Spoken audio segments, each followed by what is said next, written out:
Бабата се бори за живот, а синот е во добра здравствена состојба на клиниката Мајка Тереза. 79 годишната ЦС е во кома, на Карел додека незиниот син, 55 годишниот ГС, се наоѓа во инфективната клиника. По наудите на лекарите дека станува збор за затруени лица со пестицид.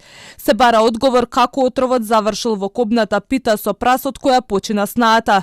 Денеска ќе се врши обдукција на телото на 47 годишната ДК, а се очекува истрагата да заврши за најмалку 2 недели. Ова за Телма го потврди првиот човек на судска медицина Александар Станков. Според клиничката слика на пациентите во моментот на преглед и според биохемиските анализи кои што се добиени од дежурните лаборатории, е поставено сомневање дека станува труење за предизвикано со пестицид кој што спаѓа во групата на инхибитори на ацетилхолинестераза.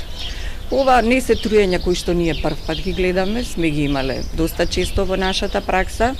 Од кои околности настануваат, секој случај си е посебна приказна. Соседите во тага и неверување.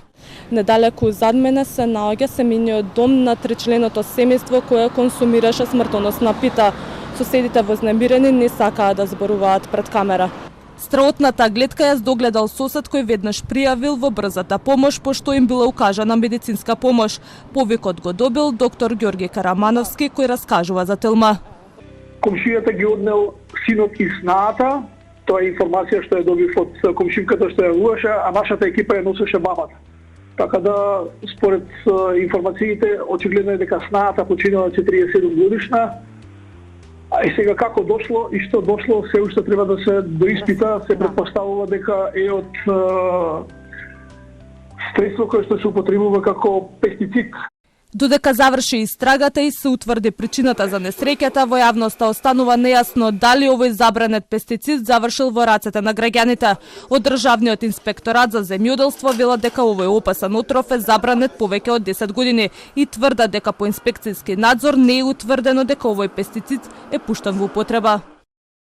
Државниот инспекторат за земјоделство е надлежен за увоз и трговија на пестициди, а активно го следиме пазарот со пестициди и не е забележана никаква трговија со споменатиот пестицид. Трагичниот настан се случил пред околу 5 дена кога во семеен дом 3 лица, снаа, свекрва и син, јаделе домашно приготвена пита, пошто се затруле. Причината била акутно труење со пестицидот метомил, односно ланата, што потврдиле и анализите на судската медицина. Настанот бил пријавен и во МВР и се преземаат мерки за расчистување. Пријава стигнало и до јавното обвинителство од страна на инфективната клиника за починатата жена и пошто веднаш била издадена наредба за да се изврши обдукција на телото, истрагата треба да покаже од што почина жената.